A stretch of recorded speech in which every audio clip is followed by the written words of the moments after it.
Essa é a penúltima aula, né? Sempre, nunca tem a última, né?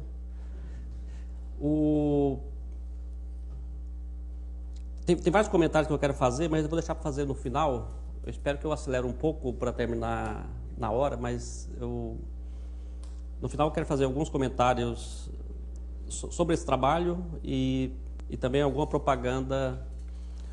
Então, o que eu vou falar hoje vai ser sobre geodésicas, mas antes de mostrar qualquer transparência, então geodésica talvez é o tipo de objeto mais comum que a gente tem em intuição geométrica ou física do que é uma geodésica. Então, eu vou começar relembrando que a maneira que eu vou definir geodésica não vai ser a intuição que a gente tem, mas a geodésica vai ser curvas que minimizam a distância. Então, acho que é uma coisa bastante natural, né? Você quer economizar caminho, né?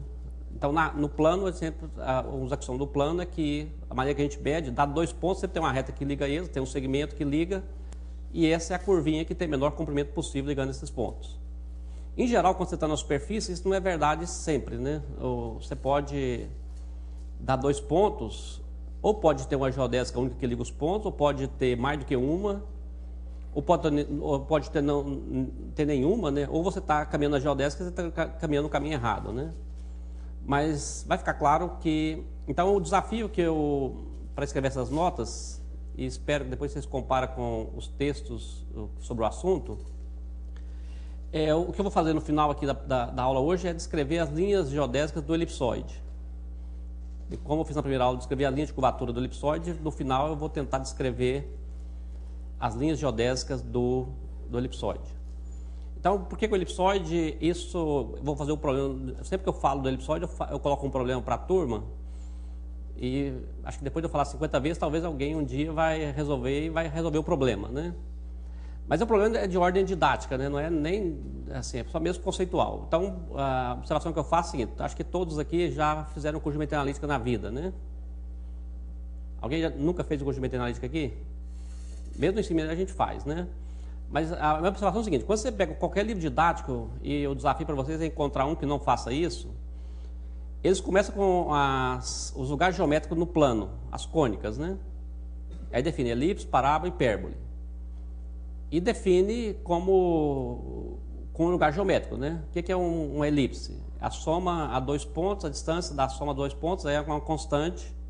Hipérbole, a diferença é uma constante, e parábola define de outro jeito, né? Define, dado um ponto e uma reta, o lugar equidistante entre um ponto e uma reta.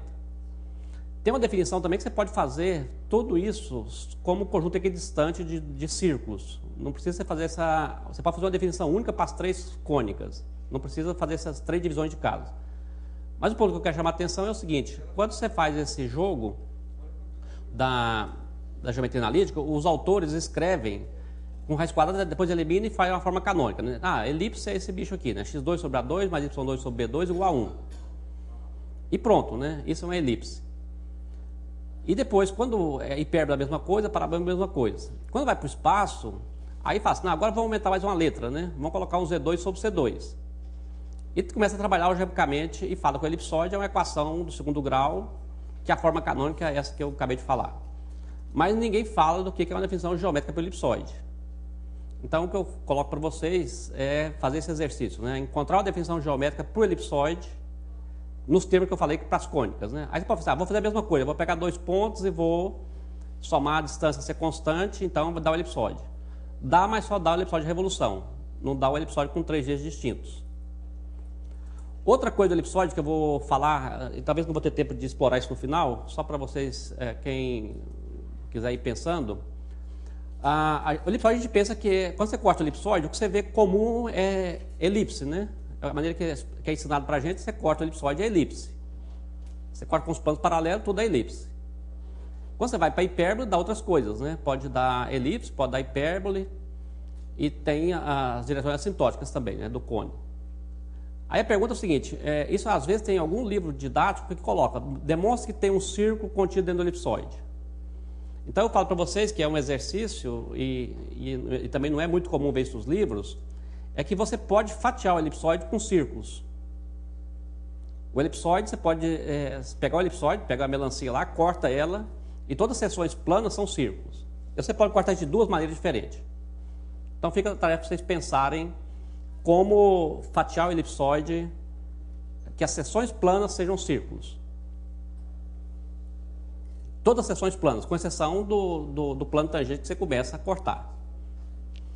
Então isso não é muito comum vocês verem nos livros, né? E o que eu vou tentar também no final da aula é mostrar para vocês geodésicas do elipsoide, que também é mais raro de ver, né? Consegue ver, né? Mas não vê de imediato. Então eu comecei com um problema bastante simples, só para lembrar, assim, é um exercício que a gente faz lá no desenho geométrico, que é esse que está no quadro aí, né? Dois pontos, que está marcado, não coloquei ele porque eu não dei conta, acima, os pretinhos, e você quer calcular a distância mínima entre eles, mas você tem que ser obrigado a visitar a reta que está horizontal aí de vermelho. Então, uma solução comum, qual que você faz? Essa que está desenhada aí, né? Você pega um ponto, olha o simétrico dele, né? Olha a imagem do espelho, que é o verde, traça a reta com o outro ponto e depois você rebate de volta. Você poderia ter rebatido um grandão também, né? Está mais longe, eu não rebati porque não ia caber no papel, né? Esse é outro tipo de, às vezes, que fala assim, é fácil, mas às vezes quando você não tem o papel, imagina que se você tivesse que calcular a trajetória, dobrando aquele lá, então fica como exercício vocês fazerem isso, né? Como eu posso achar outro caminho? Tem outro, né? Tem outra solução, né? Você dobra aquele lá, liga e tem outro procedimento de geométrico para fazer isso, né? Mas aí no caso no papel, né? Vamos supor que você tivesse que fazer isso e como é que você resolveria isso se não coubesse nenhum dos dois pontos no papel, né? Como é que você achava a solução? Um outro problema um pouquinho mais complicado, a figura, acho que dá para ler. Então pega a figura de cima, a mesma coisa. Agora você tem dois pontos, agora estão contidos dentro de uma região angular. E você quer achar a distância mínima entre eles, mas você é obrigado a visitar as duas retas. Tem o ponto A e o B grande, você quer encontrar a distância mínima entre eles. Então, eu fiz para não complicar o desenho, depois você pode brincar, esse exercício tem nos livros, né? Mas você pode brincar e falar assim, eu quero visitar cada reta 10 vezes. Aí você vai ter que fazer um bilhar mais complicado, né? Vai ter que ir e voltar várias vezes. Então você pode depois estender isso para um quadrado, para um retângulo e ficar brincando, né? Eu quero sair de um ponto A e atingir o ponto B, eu quero acertar essa bola daqui para lá, né? Mas eu quero fazer 50 tabelas, né? Esse é o caminho de distância mínima. E na figura de baixo eu coloquei dois desenhos para, em vez de ser a reta inteirinha, você tem que visitar só um segmento limitado. Então na figura da esquerda, então eu fiz a solução, o que eu fiz foi pegar aquele desenho de cima, apaguei e falei que então ali a solução está boa, né? Que você sai do A, bate no segmento, volta e vai no B. Mas na outra, se você faz a mesma construção, você vê que você prolongou, o espelho está fora do alcance do espelho lá, né? Do A. Então essa trajetória que eu desenhei não é a solução do problema, né? Então fica para vocês também como exercício, vocês acharem a solução geométrica ou depois analítica desse problema quando você não está com o máximo e mínimo local aí para atacar a solução. Então eu coloquei esses três probleminhas para lembrar os rudimentos de máximo e mínimo. Outra figurinha também que eu coloquei só para ver como faz isso no espaço, você pode também estudar geodésicas sem ter estrutura diferencial alguma, né? Só com figurinhas bonitinhas, né? Um cubo. Você dá 2 pontos na face do cubo, você quer achar qual é a distância mínima. Então, isso a gente sempre acha no livro de divulgação, né? Sempre tem uma formiguinha lá, né? A formiguinha que é do ponto A para o B, qual é o caminho que ela faz, né?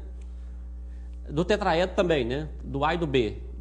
Então, o que eu fiz lá na transparência do lado direito, aqueles 3 planos, o que eu tenho? Eu tenho o plano vertical amarelo, o plano horizontal verde, eu quero calcular o caminho que vai de A até B, não posso ir pelo espaço, né? Eu tenho que caminhar na superfície. Então, qual a solução que eu fiz foi geometria descritiva, né? Eu peguei o plano A, rebati horizontalmente, achei o ponto A', que é o rebatimento do A, aí tracei a trajetória horizontal, que o meu desenho ficou apagado, e depois eu achei aquele ponto de interseção entre os dois planos e liguei A a B. Então essa é uma solução via geometria descritiva, né? Tem um plano vertical, eu deito ele, fica horizontal, traço a reta e depois levanto de novo, né? Então isso dá para você fazer em todos esses poliedros que a gente aprende, dá para fazer esse jogo, né? Você pega, desmancha e depois remonta. Então esse é só mesmo Então a geodésica começa aqui, né? Eu vou ser um pouco rápido nas transparências de contas, como você deve ter percebido, eu estou dando pouca ênfase às contas, né? Então as contas eu acho que vocês fazem no caminho de volta para casa, né? Então, mas o que eu quero chamar a atenção aí é o seguinte, termos que eu não usei até agora, mas acho que é bastante útil vocês pensar a geodésica como física, né? Então, o que você tem? Você tem uma curva na superfície, que é o vetor tangente, que está derivado lá só porque é a regra da cadeia. Então, T é a velocidade, né? Você tem a curva e tem a velocidade. Então, se você tem velocidade, você pode derivar de novo, você tem aceleração. Então, o que vai ser geodésica? Vai ser as curvas que têm aceleração tangencial nula. Então, você pode fazer uma ligação com física e pensar que você está, no caso da esfera redondinha, o que a gente tem é um campo de força central. Você pode imaginar que geodésicas, na esfera redondinha, são as trajetórias de um campo de força central que aponta para a origem. Então, as trajetórias vão ter só aceleração normal.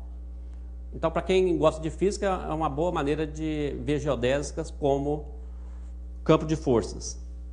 E é isso mesmo. Então, é um campo de forças que... Então, o que é uma curva na superfície? Vai ser geodésica quando só tem aceleração normal, não tem aceleração tangencial. Linha assintótica é o contrário, né? A linha assintótica não tem aceleração normal, só tem aceleração tangencial. Não falei isso ontem com essa linguagem, mas é exatamente o que acontece com a linha assintótica. Outra propaganda que eu esqueci de falar da linha assintótica é que o ambiente natural para estudar a linha assintótica é o espaço projetivo de dimensão 3. É o P3, que a gente conhece, ou que o pessoal conhece, né? Eu não conheço não. E outra justificativa, por que você estuda a linha assintótica, por exemplo, é que vai aparecer aqui na frente. Então, quando a gente tem curvatura positiva, a ideia é que curvatura positiva, quando você tem curvatura positiva é que você não vai longe, né? Curvatura positiva te obriga a ficar numa região limitada. Então, você está curvando, imagina, tem positivo, você está voltando. Curvatura positiva não tem como sair longe. Curvatura negativa é o contrário. Curvatura negativa te espalha, te joga para longe. E tem um teorema importante de geometria que você pergunta, uma variedade de curvatura negativa, ela cabe dentro do R3? A resposta é que se você fazer a curvatura estritamente negativa, não cabe, né? É impossível. E isso é um teorema de Hilbert que está no livro do Manfredo, lá nos últimos capítulos. Então, quem já leu a demonstração disso, vê que a prova desse teorema, que está no Manfredo e em vários outros livros, o fato fundamental da prova é você conseguir montar um sistema global de linhas assintóticas na superfície. Então, de novo, as coordenadas aparecem aí. A prova essencial do teorema de Hilbert é porque você consegue montar um quadrado, assim, é como coordenada mesmo, cartesiana. Você consegue montar um sistema global de coordenadas assintóticas na superfície. Então, outra justificativa por que esses objetos aparecem como ferramentas para demonstrar teoremas globais. Então, essa expressão grandona aí é o tangente, é a aceleração simplesmente, né? Se a gente escreve a equação diferencial, pega aquele t e olha só a parte, joga a condição de t. O que eu quero? Nessa conta eu não frisei, mas o que a gente já fez? Eu estou usando as equações que eu escrevi nas primeiras aulas, né? Então, na primeira linha tem alfa UU. O que eu fiz foi trocar alfa UU por gama 11 alfa U mais gama 12 alfa V mais EVZN. E fatorei na linha de baixo. Então, embaixo você está fatorado. O T' você tem a parte tangencial, que é a parte alfa U, alfa V, e a parte normal, que você conhece na última linha, que tem a ver com a curvatura normal. E nas duas primeiras linhas, o que é uma geodésica? Tem só aceleração normal, né? Então, eu tenho que fazer duas equações igual a zero, que é a parte tangencial. Então, o coeficiente do alfa U tem que ser zero, o coeficiente do alfa V tem que ser zero.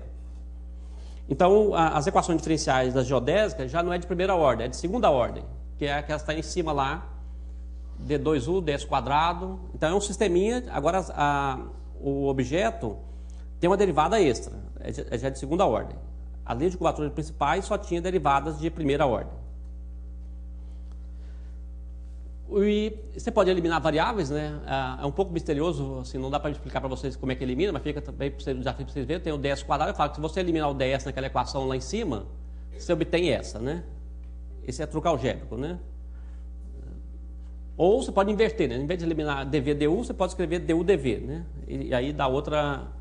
Então, na verdade, você pode, se você normalizar, você pode ficar com uma equação só para trabalhar com geodésica. E aí tem uma expressão que vocês encontram nos livros clássicos de geometria diferencial, que é a expressão do Kg, né? A curvatura geodésica. Então, de novo, você pode redefinir geodésica e dizer que as curvas que têm Kg é igual a zero, que é a parte tangencial Então, para fazer isso, eu parametrizei a curva com comprimento de arco Então, estou falando que quando você escreve a curva com comprimento de arco, C geodésica significa que o KG é zero. Então, de novo, vocês percebem que tem uma equação diferencial de segunda ordem aí, né? Tem o' V duas linhas, menos o duas linhas, V'. Isso é quase a curvatura de uma curva plana, né? E mais esses outros, todos é por causa do defeito das coordenadas, né? Agora, quando você escolhe coordenadas melhores, você tem expressões mais simples, né? Quando você tem coordenadas, o F é zero, quando o sistema de coordenadas é ortogonal, você já consegue escrever isso de maneira mais simples. Então, o KG das curvas coordenadas tem assim, como numa linha, né? Antes eu gastei duas linhas para escrever. Então, simplifica radicalmente. Então, porque a coordenada está mais apropriada. Então, o que eu já falei, então, geodésica são as curvas que minimizam a distância e vai ser definido como as curvas que têm curvatura geodésica zero. Uma maneira de estudar esse objeto, para virar... Então, todo mundo que já fez curso de equações diferenciais faz esse jogo, né? Você tem uma equação de segunda ordem, faz, não gosto dela, eu quero fazer para de primeira ordem. Então, o que você faz, você aumenta uma variável no sistema e cresce a dimensão do problema. Então, o que está feito aí é exatamente isso, né? Eu chamei de U' igual a x, V' igual a y, e agora eu escrevi as geodésicas como uma equação diferencial de primeira ordem. Então, tem U', V', x', y'. Então, nessa coordenada está um sistema em R4, né? O objeto é do R2, e agora com essa subida... Agora, uma simplificação que vai aparecer também, que você pode fazer, é que você pode fazer U' quadrado mais V' quadrado igual a 1. Então, localmente, você pode pensar que você está dentro do R3, para trabalhar com essa equação diferencial. Então, o que eu estou dizendo é que uma geodésica na superfície, eu vou ver isso como uma curva em R3, e depois eu vou projetar para a superfície.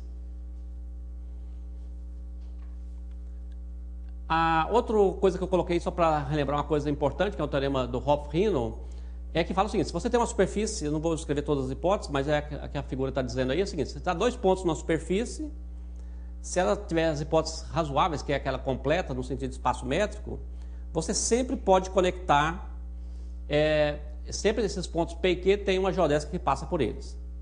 Mas não é única em geral, pode ter mais de uma. Agora, quando o P e o Q são próximos, aí tem uma única geodésica que liga os pontos. Pensa na esfera, quando você dá o polo norte e o polo sul, tem infinitas geodésicas que conectam os dois. Mas na esfera, se você dá 2 pontos que não estão opostos, vai ter só uma geodésica que conecta eles com distância mínima. Tem duas que você caminha de um lado e caminha o círculo grandão do outro, né? Mas a mínima você tem só uma. O que eu falei na aula passada, então, as equações de estrutura para estudar a geodésica, você tem o mesmo referencial de Frenet, que é o de Darboux, né? Então, você tem o D', o T', a velocidade é o T, a derivada, a aceleração vai ser só normal, não tem aceleração tangencial, e o resto continua igual, né? Então, tem o tau G e o KG, tem o Kn, desculpa, e o tau G, e o KG é zero.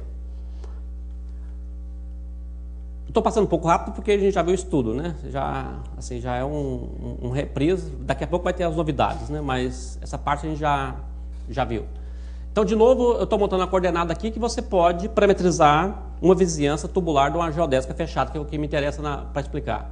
Então, você tem essa expressão que está aqui embaixo, você parametriza uma curva na superfície, né? E nesse caso, aquela curva gerada pelo plano, que corta a superfície gerada pelo plano NNT, corta naquela curva plana, e a curvatura normal eu expressei como Kn ortogonal. E que no lema eu calculei como que calcula essa curvatura. Então, se você faz as contas, então agora tem uma coordenada, você tem direito de fazer conta, né? Calcula a primeira forma fundamental, a segunda, pode calcular todas essas coisas em função da sua coordenada. E as geodésicas, quero que vocês leiam, depois eu vou mostrar uma figura que resume tudo isso. Então agora você quer calcular também, você tem uma geodésica fechada, você quer saber como é que as vizinhas se comportam. Então a técnica usual é considerar a transformação de Poincaré. Então você pega uma seção transversal e olha o retorno e vê como é que isso volta. Então eu estou falando para vocês, nesse caso, como eu falei, o campo agora passa no R3, então a seção transversal vai ter dimensão 2. E para você calcular a derivada da transformação de Poincaré, você vai ter que resolver o sistema linear, que é esse que está escrito em azul embaixo. Então você tem uma matriz agora, um sistema matricial 2×2 para resolver. E o ponto importante é que o único dado que é relevante nesse estudo, tem todas aquelas funções lá, mas o ponto relevante para estudar isso é a curvatura gaussiana, que é aquele capa grande lá. Outra propriedade importante que tem no fluxo geodésico também é que ele preserva volume. Isso é expresso dizendo que a derivada do retorno é 1. Então esse é o teorema de Liouville, que diz que o fluxo geodésico preserva volume. Então você tem um fluxo geodésico, ele pode contrair numa direção, mas se ele contrair numa direção, ele tem que expandir na direção complementar da mesma força. Então ele pode convergir numa direção, pode apertar, mas se ele aperta ele tem que ter folga para sair. Ou pode ser estacionário, né? Vai e volta sem mudar volume nenhum. A condição determinante igual a 1 é para dizer que preserva o volume. E no caso aí está dizendo que a transformação por Poincaré preserva a área. Esse é um capítulo muito grande da matemática, né? Estudar transformações que preservam a área. Então isso o pessoal faz festa com isso, né? Mesmo no plano, né? Estuda aplicações conservativas no plano que preserva a área. Tem muito teorema nessa linha. Então, na figura, acho que não ficou tão boa, mas é o que eu estou dizendo assim. Então, na minha figura, que vocês podem acompanhar isso, se eu fiz o desenho certo, está no R3, né? Elas não estão se cruzando não, né?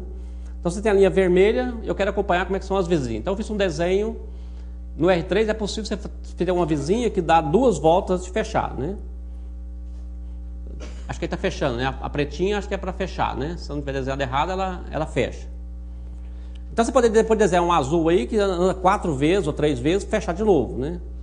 Então, o pacotinho de curvas no R3 é muito mais complicado que no plano, né? Então, no plano não tem jeito, né? Se eu fechei uma, não tem como eu cruzar e fechar de novo, porque senão contraria a unicidade de soluções. Mas no R3 não, né? Você pode ter uma que dá uma volta, fechou, outra pode demorar 100 vezes para fechar e assim por diante.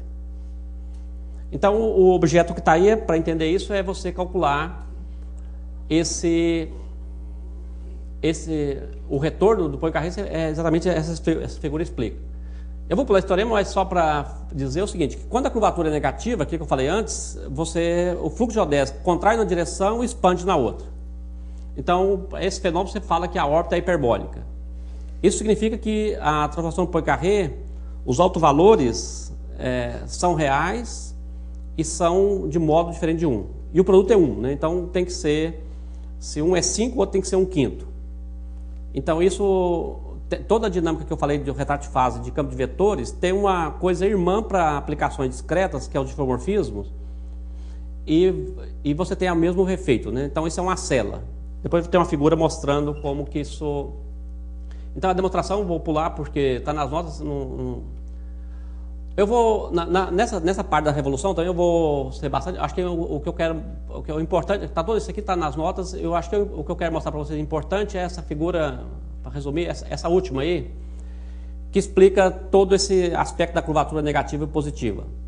Então quando você tem curvatura negativa, que é na figura da esquerda, que é tipo um hiperboloide de uma folha, você tem a cinturinha lá que é uma geodésica fechada. A mais magrinha ali é uma geodésica fechada. Escrita na revolução. Então a figura está dizendo o seguinte, que você tem as geodésicas, como é que são as vizinhas? Então eu estou falando para vocês que tem geodésicas que se você orienta a curva no sentido, então no futuro ela converge para a curva, e no passado, na direção ortogonal, ela converge também, né? Ou, em outras palavras, no futuro ela diverge. Então uma figurinha assim, um pouco mais fácil de visualizar, o que eu estou dizendo é isso aqui, né? Você tem uma curva fechada, você toma uma seção transversal. Então, estou dizendo que aqui tem 2 superfícies que contêm essa curva, seria 2 cilindros locais. Nessa direção contrai, por exemplo. E na outra direção, agora eu já me perdi minha figura, essa daqui, né? Na outra direção, expande, né? Então, se você faz um corte de perfil dessa curva, estou dizendo isso aqui, né? Que tem uma direção que atrai, tem uma direção que... e as outras faz como uma célula. Então, essa é uma geodésica hiperbólica, que quando faz isso. Então, tem uma direção que atrai, a outra, uma vertical está atraindo, a horizontal está expandindo, e quando você projeta na superfície, faz aquele emaranhado todo, né? A razão de fazer aquele emaranhado todo é porque a geodésica, eu acho que está embutido no que eu falei, mas não ficou claro, porque cada ponto que você dá, e cada direção, tem uma única geodésica que passa por esse ponto. Então, se você dá outra direção, tem outra geodésica que passa por esse ponto, dá esse, tem uma outra. Então aqui tem se você pega esse ponto e dá todas as direções do círculo, isso vai cobrir uma vizinhança do seu ponto. É o que nos livros de geometria fala uma vizinhança geodésica. Então, cada condição inicial e cada velocidade que você dá, você tem uma geodésica que passa por ele. Então, quando você vai desenhar isso na superfície, é um emaranhado total, né? Porque por um ponto passa infinitas geodésicas. O que eu vou mostrar depois no elipsoide, que isso no elipsoide você consegue organizar melhor esse negócio.